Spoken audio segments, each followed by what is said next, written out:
Je dois dire que nous avions un rendez-vous aujourd'hui avec le gouvernement à l'invitation du ministre de l'Éducation nationale. La délégation du groupe scolaire Yavuz Selim s'est rendue donc à ce rendez-vous-là. Je dois vous dire que la réunion a fini par un échec et nous l'avons constaté dans la mesure où les deux parties ne parlaient pas le même langage. Vous vous souvenez que le 5 octobre dernier, nous avions eu une rencontre avec le ministre de l'Intérieur, sous l'égide du ministre de l'Intérieur, en présence de représentants du ministère de l'Éducation nationale.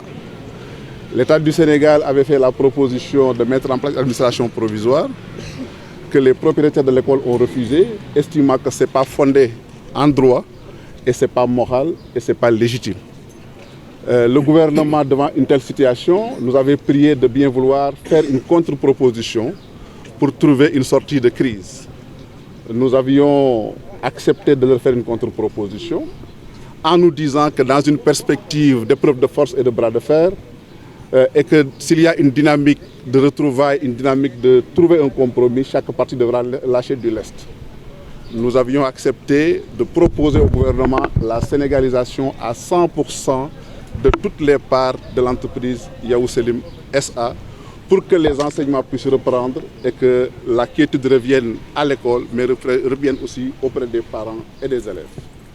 Le gouvernement nous avait demandé effectivement de préciser cette proposition que nous avons fait.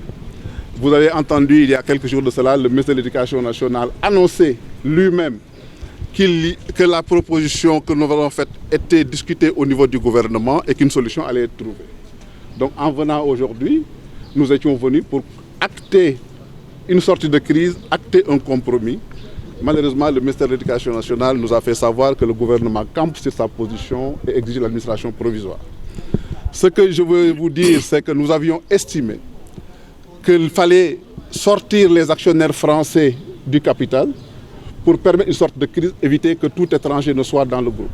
C'était une démarche qui, il faut le dire, n'était pas juste et équitable, parce que même une société peut être détenue à 100% par des capitaux étrangers. Mais puisqu'il y avait une situation de blocage, comme je vous l'ai dit, nous avons estimé devoir faire un sacrifice et consentir des efforts pour essayer d'arriver à trouver une solution avec le gouvernement. Ça a toujours été notre position. Vous vous souvenez, vous tous qui avez couvert cette crise, depuis le début, nous avons parlé de dialogue, de retrouvailles, d'aller nous accorder sur l'essentiel pour la sauvegarde des intérêts des enfants. Malheureusement, le gouvernement ne l'a pas entendu de cette oreille. Je tiens à vous préciser que l'actionnariat, nous avons décidé de la sénégaliser à 100%.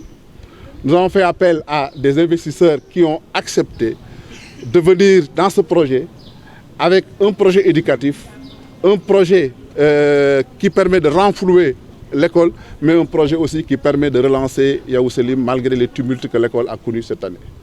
J'ai le plaisir de vous annoncer que dans le casting que nous avions fait, nous avions identifié Moustapha Sed, qui est un industriel, homme d'affaires sénégalais, qui a des entreprises qui ont pignon sur rue. C'est lui qui a l'entreprise Sediso, il a une raffinerie d'huile, il a une centrale solaire de Kawoun, il a l'entreprise PDI qui déjà fait dans la formation professionnelle. Il a la vocation de développer l'éducation, il a estimé qu'il contribuerait dans le développement économique et social de son pays en investissant dans l'éducation et pour permettre à des jeunes Sénégalais de profiter d'une éducation de qualité. Nous avons fait appel aussi au ministre Guirassy, qui est connu dans ce pays comme étant celui qui a été à la base de l'une des plus grandes réussites dans le domaine de l'enseignement supérieur au Sénégal, l'IAM, l'Institut africain de management. Le ministre Guirassy a accepté de venir mettre ses billes dans l'opération pour renflouer l'école, sauver la situation, sauver les enfants, sauver leur droit à l'éducation et permettre aussi à ce que l'expérience qu'il a pu engranger au niveau de l'IAM puisse profiter à ce modèle éducatif-là qui a déjà fait ses preuves. Nous avions aussi pensé associer dans l'opération des membres du personnel de Yavuz Selim pour montrer que Yavuz Selim est une démarche œcuménique. Yavuz Selim est une démarche de solidarité, c'est une démarche de confiance, une démarche, un compagnonnage pour le meilleur dans l'éducation et pour, disons, prenant en compte simplement la centralité de l'enfant dans le processus éducatif. Voilà ce que nous avions proposé au gouvernement et nous avons proposé au gouvernement la sénégalisation à 100% des actions.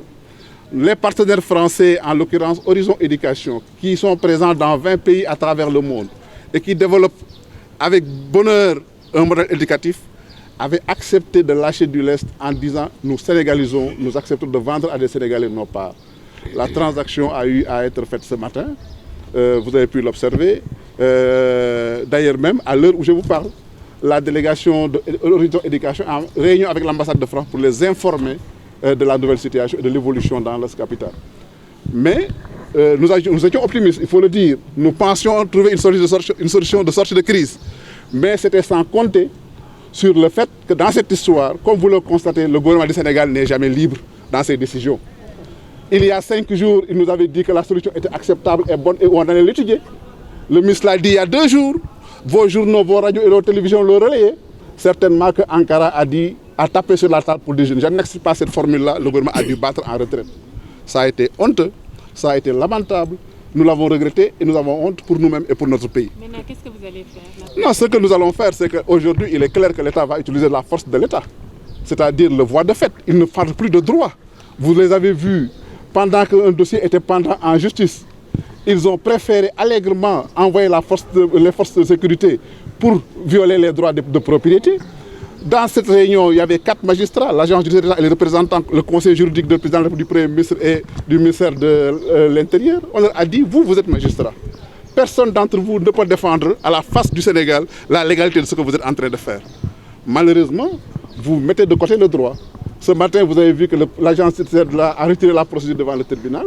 Certainement, c'est pour ne pas s'embarrasser de procédures judiciaires et agir par la force de police et imposer une solution qui est inacceptable. Maintenant, nous allons nous battre devant les juridictions, nous allons nous battre par les voies de droit et on verra ce que la justice décidera en définitive. Ok, mais quels sont les arguments de l'État pour avoir rejeté votre proposition? Non, ils n'ont pas donné d'arguments, ils ont dit simplement la position de l'État, c'est l'administration provisoire, point barre. Vous avez vu, vous avez assisté, si vous avez un chronomètre, la réunion n'a pas duré 3 minutes.